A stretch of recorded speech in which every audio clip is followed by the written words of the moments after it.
जय श्री राम दोस्तों, हमारे चैनल मिस वैष्णव पर आपका हार्दिक स्वागत है।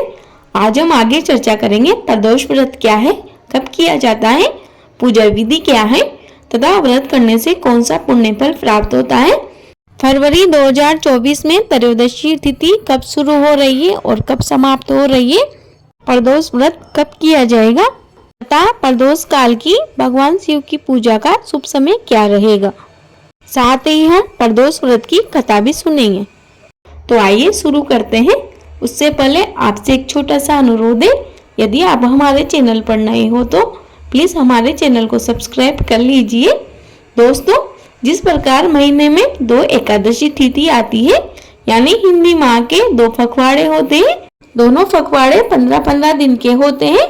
एक पखवाड़ा कृष्ण पक्ष कहलाता है तो दूसरा पखवाड़ा शुक्ल पक्ष कहलाता है। दोनों ही पक्षों में प्रदोष व्रत रखा जाता है, जो कि त्रयोदशी तिथि के दिन प्रदोष काल को ध्यान में रखते हुए रखा जाता है, क्योंकि इस व्रत में प्रदोष काल के समय ही भगवान शिव की व माता पार्वती जी की विधिवत रूप से पूजा की जाती है।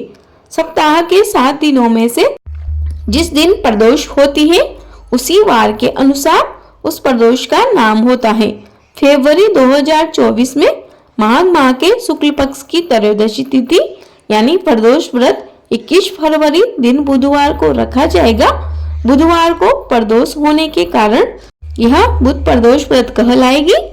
इस दिन व्रत रखकर पूजा करने से शिव जी के साथ ही भगवान गणेश जी की भी कृपा प्राप्त होती है। हमारे हिंदू धर्म में प्रदोष व्रत का बहुत अधिक महत्व है। इस दिन लोग व्रत रखते हैं और विधि विधान से भोलेनाथ की पूजा अर्चना करते हैं। कहा जाता है कि इस व्रत को करने से भगवान शिव जी प्रसन्न होते हैं और अपने भक्तों को सुख शांति और समृद्धि का आशीर्वाद देते हैं। शिव पुराण के अनुसार जो व्यक्ति नियम और निष्ठा से प्रत्येक प्रदोष व्रत रखता है, उसके कष्टों का नाश हो जाता है। धार्मिक मान्यता के अनुसार प्रदोष काल में की गई पूजा कई गुना फलदायी होती है। ऐसे में चलिए अब जानते हैं कि त्रयोदशी तिथि कब शुरू हो रही है और कब समाप्त हो रही है और पूजा का शुभ समय क्या रहेगा।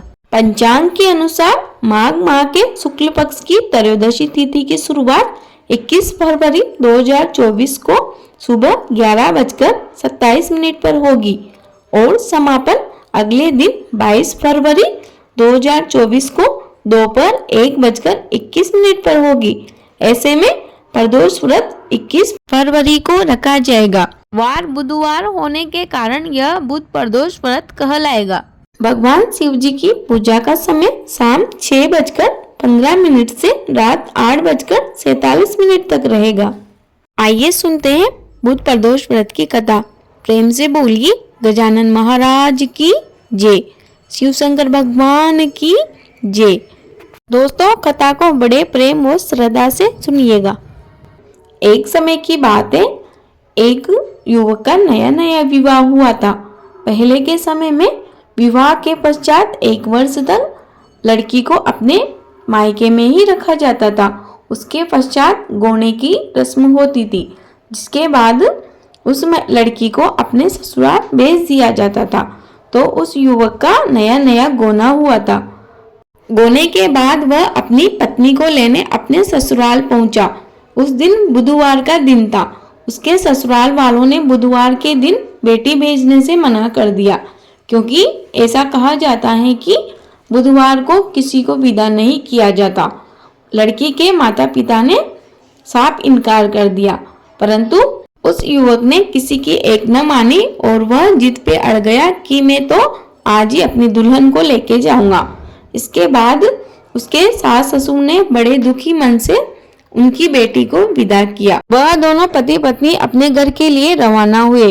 रास्ते में थोड़ी दूर जाते ही उसकी पत्नी को जोर से प्यास लगी और वह अपने पति से बोली कि मुझे बड़ी प्यास लगी है। उसका पति बोला, अच्छा तुम इस पेड़ के नीचे बैठ जाओ, मैं तुम्हारे लिए अभी जल लेकर आता हूँ। इतना कहकर वह युवक हाथ में लोटा लेकर जल लेने चला गया।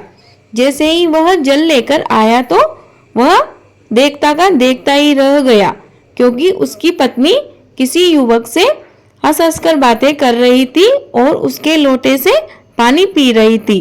ऐसा देखकर उस युवक को बहुत क्रोध आया और वह अपनी पत्नी के पास जाकर गुस्से से बोला कि तुम यह क्या कर रही हो।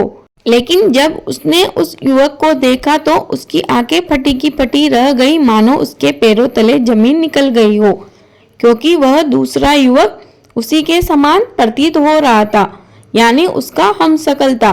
दोनों युवक आपस में लड़ने लगे कि इसका पति में, इसका पति में। उन दोनों की लड़ाई देखकर आसपास बहुत सारी भीड़ इकट्ठा हो गई। उन दोनों के बीच में बहस बढ़ने लग गई। यह देखकर उस भीड़ में से एक व्यक्ति बोला कि इस बात का फैसला तो अब यही लड़की करेगी कि इसका पति कौन है।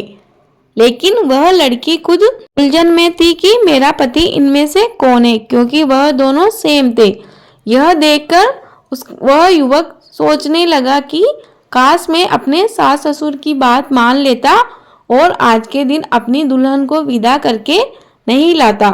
और मन ही मन में वह भगवान शिव जी से प्रार्थना करने लगा कि हे शिव जी, आप मेरे इस संकट को टाल दीजिए, मेरी रक्षा कीजिए और मुझे सही मार्ग दिखाइए।